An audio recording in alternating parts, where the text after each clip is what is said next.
দেশের ওপর দিয়ে বয়ে যাওয়া তাপপ্রবাহের তীব্রতা আরও বাড়ার শঙ্কায় 3 দিনের জন্য হিট অ্যালার্ট জারি করেছে আবহাওয়া দপ্তর।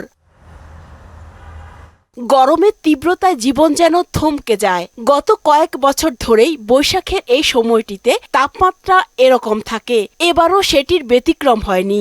রোদের ভিতরে লোকজন বেড়াচ্ছে না, আমরা এইভাবে হলে কিভাবে বাঁচবো? চুয়াডাঙ্গা অতিরিক্ত গরমের কারণে আমরা চলাফেরা করতে পারছি না। ফ্যান চালালেও ফ্যানের হাওয়া খুব গরম হচ্ছে। গেল বছর 19 ও 20 এপ্রিল মৌসুমের সর্বোচ্চ তাপমাত্রা ছিল 42.8 ডিগ্রি সেলসিয়াস, যা অতি তীব্র তাপপ্রবাহ।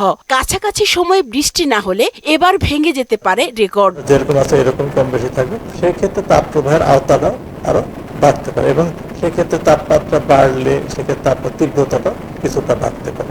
গত 3 দিন ধরে চুয়াডাঙ্গায় দেশের সর্বোচ্চ তাপমাত্রা রেকর্ড করা হচ্ছে। আজও দেশের সর্বোচ্চ তাপমাত্রা চুয়াডাঙ্গায় রেকর্ড করা হয়েছে 41.5 ডিগ্রি সেলসিয়াস। বাতাসে জলীয় বাষ্পের আধিক্যের কারণে অস্বস্তি বাড়বে বলেও জানায় আবহাওয়া দপ্তর। উষা ফেরদৌস, মোহনা সংবাদ, ঢাকা।